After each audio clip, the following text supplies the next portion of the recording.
আমাৰ প্ৰথম কথা এটা বহুত দিনৰ পৰা এটা ধাৰণা আছিলে যে বাংলাদেশৰ পৰা যিসকল মিয়া লোক আহে তেওঁলোকে কাম নকৰিলে কনষ্ট্ৰাকশ্যন নহয়। এইখন ফ্লাইঅভাৰত বহুত যুৱক যুৱতী থলুৱা যুৱক যুৱতীয়ে কাম কৰিছে এই ব্ৰিজখনত। লাহে লাহে আমি অকণমান অসমীয়া ল'ৰা ছোৱালীকো কৰ্ম সংস্কৃতিৰ ফালে আনিব লাগিব। যোৱা 2 মাহ আগতে মই PWDৰ সকলো কণ্ট্ৰেক্টৰক লৈ এখন মিটিং পাতিছিলোঁ আৰু মই তেওঁলোকক কৈছিলোঁ যে তেওঁলোকে খুব মালদহ, শিলিগুৰি, জলপাইগুৰিৰ পৰা বাংলাদেশৰ পৰা অহা লোকসকলক ইয়াত লেবাৰ কৰিবৰ কাৰণে লৈ আহে। মই তেওঁলোকক লাহে লাহে বুজাই আছোঁ যে আমাৰ চাহ বাগিচাত ল'ৰা ছোৱালী আছে, জনজাতি লোক আছে, অসমীয়া ল'ৰা ছোৱালীৰ লাচিতে যদি শৰাইঘাট যুঁজিব পাৰিছিল, অসমীয়া ল'ৰা ছোৱালীয়ে দলং কিয় বনাব নোৱাৰে? মানসিকতা এটাৰ পৰিৱৰ্তন লাগে। এই দলংখনত অন্ততঃ টেকনিকেল কাম গোটেই আমাৰ অসমীয়া ল'ৰা ছোৱালীয়ে কৰিছে। লেবাৰ কামটোত হয়তো বাকী মানুহো আছে। লাহে লাহে আমাৰ ল'ৰা ছোৱালীবিলাকে শিকিব আৰু এইটো মই এটা প্ৰচেষ্টাৰ অংশ হিচাপে লৈছোঁ। অলৰেডি মই PWDৰ কণ্ট্ৰেক্টৰসকলক কৈছোঁ যে অহা বাৰৰ পৰা 50% লেবাৰ থলুৱা আৰু খিলঞ্জীয়া হ'ব লাগিব।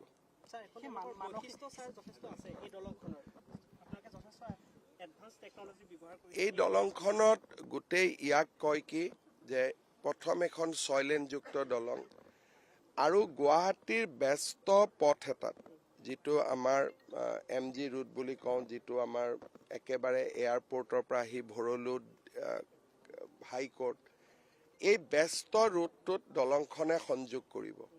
গতিকে ট্ৰেফিকৰ যাতে বহুত বেছি জাম নহয়। ইনিচিয়েল 6 মাহ অলপ আনন্দ ফূৰ্তিত জাম হ'ব, কিন্তু লাহে লাহে যাতে ট্ৰেফিকটো ইজ হৈ যায়।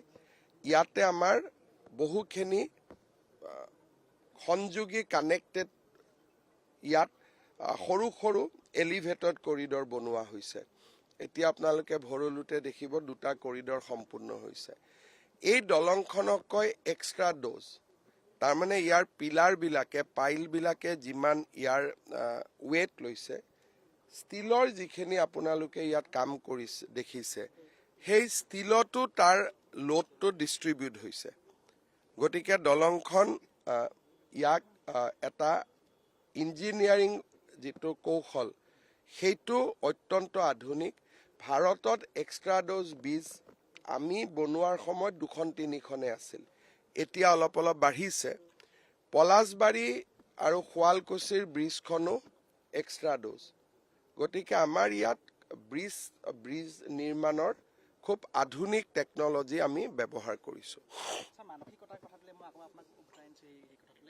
সেইদিনাখন যেতিয়া মই কথা পাতিছিলোঁ সিহঁতৰ লগত, সিহঁতে কিন্তু এটা কথা কৈছিলে যে মই এটা প্ৰশ্ন কৈছিলোঁ যে মিয়া নহ'লে আমাৰ ইয়াত কনষ্ট্ৰাকশ্যনৰ কাম নহয় বুলি কয়, কিন্তু তেওঁলোকে কৈছিলে যে সেইটো কথা এতিয়া ধাৰণাটো সলনি আছে, ভ্ৰান্তৰ ধাৰণা। নহয়, মই এটা কথা ক'ম, আপোনালোকে যদি বগীবিলৰ দলংখন দেখে, বগীবিলৰ দলংখনৰ 100% ৱৰ্কাৰ আমাৰ মিচিং ল'ৰা ছোৱালী আছিলে। কিন্তু মাজত এটা পৰিৱেশ আহি গৈছিল যে অসমীয়াই এই কথাবোৰ চিন্তা কৰা বাদ দি দিছিলে। এতিয়া লাহে লাহে আকৌ সেই পৰিৱেশটো আমি উভতাই আনিব খুজিছোঁ। এনেকুৱা নহয় যে আজি কোনোবা এজন মিয়া মানুহ 51 চনৰ আগতে আহিলে, তেওঁকতো কাম কৰাত আমি কেতিয়াও আপত্তি নকৰোঁ, আমিওতো একোটা লজিকেল মানুহ। কিন্তু যোৱা 20-30 বছৰত অসমত ডেভেলপমেণ্ট হৈছে কাম দেখি সদায় বাংলাদেশৰ পৰা নতুন নতুন মানুহ সোমাব খোজে। আমি সোমাব ৰখুৱালে কেলকাতা, বেংগলৰ পৰা সোমাই আহে। গতিকে অৰ্থনীতিটো যদি আমি ধৰি ৰাখোঁ, তেতিয়া তেওঁলোকে সুযোগ নাপায়। আজি আপোনালোকে চাব, গুৱাহাটীত প্ৰত্যেকজন আমাৰ ফেমিলিতে গাড়ী চালকৰ কাৰণেও আমি অসমীয়া ল'ৰাজনক ৰখা নাই। তাৰমানে আমাৰ ল'ৰাই ব্ৰিজ চলাব নোৱাৰে, গাড়ী চলাবও নোৱাৰে নেকি? ডেফিনেটলি পাৰে। কিন্তু লাহে লাহে আমাৰ মনত চিন্তাবিলাক নোহোৱা হৈ গৈছিলে। বগীবিল দলং মই আকৌ কৈছোঁ, সম্পূৰ্ণ মিচিং ৱৰ্কাৰে বনোৱা, আৰু সেই ৱৰ্কাৰবিলাকে আজি ডেইলি 2000 টকালৈকে তেওঁলোকে পইচা পাই ভাৰতৰ বিভিন্ন ৰাজ্যত গুচি গৈছে।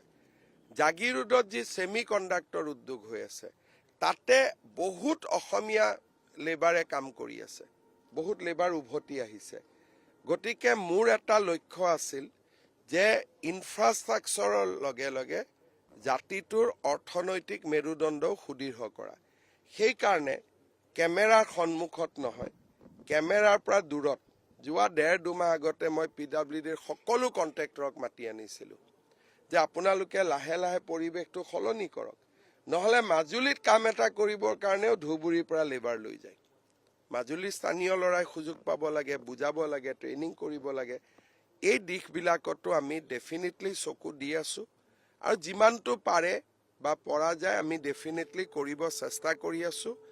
এই ব্ৰিজখন তাৰ এটা জ্বলন্ত উদাহৰণ।